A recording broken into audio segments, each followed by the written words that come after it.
కొన్ని అవకాశాలు వచ్చినప్పుడు సాహసాలు చేసేయాల. అప్పుడు పోతామా, బతుకుతామా తెలీదు. నేను ఇదివరకు తేజాలో పనిచేసేటప్పుడు ఇంతకుముందు కూడా ప్రస్తావించాను.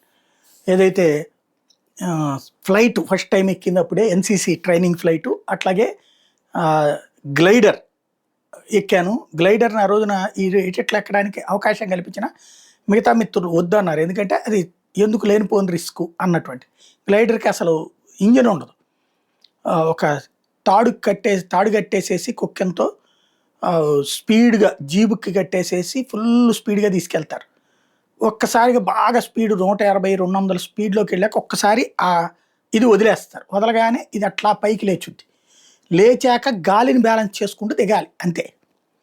ఇది అప్పుడు ఎన్‌సీసీ కమాండర్ గారు ఉన్నారు. ఆయన ఈ రోల్‌లో ఆయన పక్కన కూర్చొని నేను రమ్మనమంటే నేను వెళ్ళాను.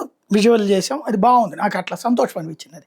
ఇవాళంటే మనకి ఇవన్నీ డిజిటల్ ప్లాట్‌ఫార్మ్‌లు ఉన్నాయి కాబట్టి ఏమన్నా స్టోర్ చేసుకోవచ్చు. కానీ ఆ రోజుల్లో క్యాసెట్ తీసాము, పంపించేసాము చెన్నైకి. అప్పుడు తేజాలో వేసేసారు కానీ ఫోటో ఒకటి ఉన్నట్టుంది అది. అంతకుమించి మరేమీ లేనట్టు. ఆ రోజున ఫోటో కూడా ఇప్పటికి మళ్ళీ గూగుల్‌లో అట్లా పెట్టుకునే అవకాశాలు లేవు. అప్పుడు తీసుకున్న ఫోటో ఒకటి ఉందన్నమాట.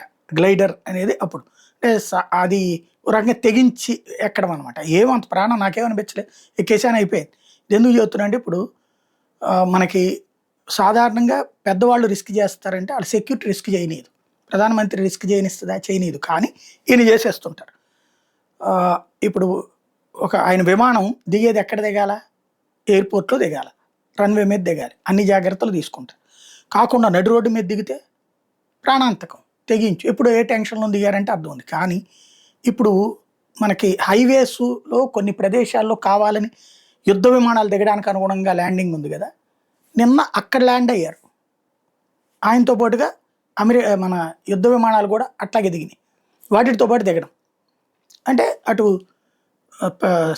పర్సనల్ సెక్యూరిటీ వద్దంటారు. సైన్యం కావాలంటారు.